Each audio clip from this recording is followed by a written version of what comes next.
Assalamualaikum warahmatullahi wabarakatuh. Salam sejahtera untuk kita semua, Bapak Ibu yang kami hormati. Perkenalkan, saya Slamet Rianto sebagai Ketua Tim Peneliti Laboratorium Ekonomi dan Sosial Kehutanan tahun 2025.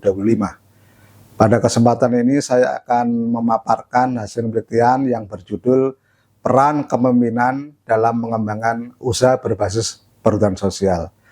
Penelitian ini dilandasi dari beberapa hal. Perhutanan sosial merupakan salah satu prioritas nasional yang diharapkan dapat mengakselerasi pembangunan pedesaan dan penanggulangan kemiskinan masyarakat di sekitar kawasan hutan. Yang kedua, telah banyak topik-topik atau area penelitian yang berhubungan dengan perhutanan sosial.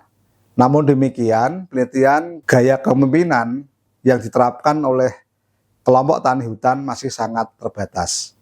Oleh karena itu, penelitian ini diharapkan dapat berkontribusi mengisi kesenjangan penelitian tersebut. Penelitian ini bertujuan yang pertama adalah satu, mengidentifikasi gaya kepemimpinan yang diterapkan oleh ketua kelompok tani hutan di beberapa lokasi perhutanan sosial. Yang kedua adalah mengeksplorasi persepsi anggota KTH mengenai pengaruh gaya kepemimpinan terhadap perkembangan kelompok PS tersebut. Penelitian ini menggunakan data primer dan data sekunder, di mana data primer diperoleh melalui wawancara mendalam di 1 KTH di Pati dan 2 kelompok tani hutan di Probolinggo.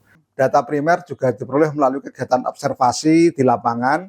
Kemudian data sekunder diperoleh dari beberapa sumber, terutama dari literatur, laporan, dan dokumen terkait. Untuk analisis data, penelitian ini menggunakan metode pendekatan yang disebut dengan metode campuran, yaitu kualitatif dan kuantitatif. Hasil-hasil penelitian menunjukkan yang pertama, bahwa dari 3 kelompok tani hutan yang menjadi objek penelitian ternyata menerapkan gaya kepemimpinan yang berbeda-beda. Untuk kelompok tani hutan Sukabubuk, gaya kepemimpinan yang diterapkan adalah gaya kepemimpinan yang transformatif. Kemudian untuk KTH Ranu Makmur di Probolinggo, cenderung gaya kepemimpinan yang laissez-faire, dan yang ketiga kelompok tani hutan alam subur di Probolinggo juga ini cenderung kepada gaya kepemimpinan yang transaksional.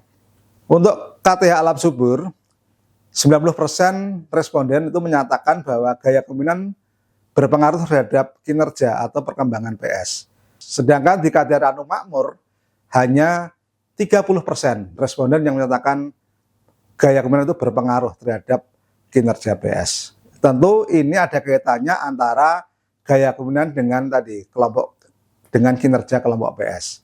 Dari hasil-hasil yang diperoleh tersebut dapat disimpulkan dari 3 lokasi KTH yang menjadi penelitian ada 3 gaya kepemimpinan yang diterapkan.